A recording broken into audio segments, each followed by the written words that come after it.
বৃশ্চিক রাশি সাপ্তাহিক রাশিফল ২৯ এপ্রিল থেকে ৫ই মে ২০২৪। এই সপ্তাহে রাহু চন্দ্র রাশি থেকে পঞ্চম ঘরে অবস্থান করার কারণে আপনি মানসিক শান্তির অভাব অনুভব করবেন, যার কারণে আপনার ভিতরে কিছুটা অস্বস্তি দেখা যাবে।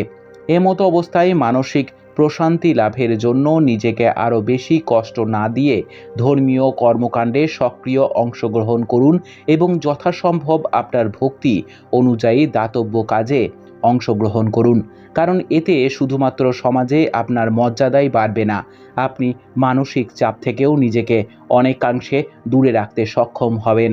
এই সপ্তাহটি আপনার জন্য খুব গুরুত্বপূর্ণ হবে, যে আবেগের কারণে আপনার কাছের লোকের উপর এত বেশি ব্যয় করতে হবে না, যার কারণে আপনাকে পরে আর্থিক সমস্যার সম্মুখীন হতে হবে।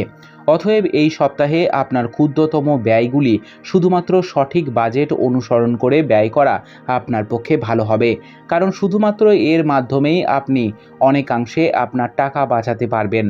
এই সপ্তাহে চন্দ্র রাশি থেকে ষষ্ঠ ঘরে বৃহস্পতি অবস্থান করার কারণে আপনাকে আধ্যাত্মিকতার সাহায্য নিয়ে আপনার পারিবারিক জীবনে অনেক সমস্যা কাটিয়ে উঠতে দেখা যাবে, কিন্তু এই সমস্ত প্রচেষ্টা সত্ত্বেও নেতিবাচক পারিবারিক পরিবেশের কারণে আপনি মানসিক দুশ্চিন্তার সম্মুখীন হবেন। এই সপ্তাহে আপনার পথে আসা অনেক নতুন অফার আপনার জন্য খুব আকর্ষণীয় হবে, তবে আপনাকে এটাও বুঝতে হবে যে আবেগের বশবর্তী হয়ে যে কোনো তাড়াহুড়ো করে সিদ্ধান্ত নেওয়া বুদ্ধিমানের কাজ নয়, বরং বোকামি। আপনি যদি একটি ভালো শিক্ষা প্রতিষ্ঠানে ভর্তির পরিকল্পনা করে থাকেন, তাহলে আপনাকে এই সপ্তাহ জুড়ে আপনার প্রচেষ্টা জোরদার করতে হবে, অন্যথায় আপনি অনেক ভালো সুযোগের সঠিক ব্যবহার করার সুযোগ হারাতে পারেন। উপায়: প্রতিদিন দুর্গা চল্লিশা পাঠ করুন। আপনার সপ্তাহটি খুব ভালো কাটুক। জয় মা তারা, জয় বাবা লোকনাথ।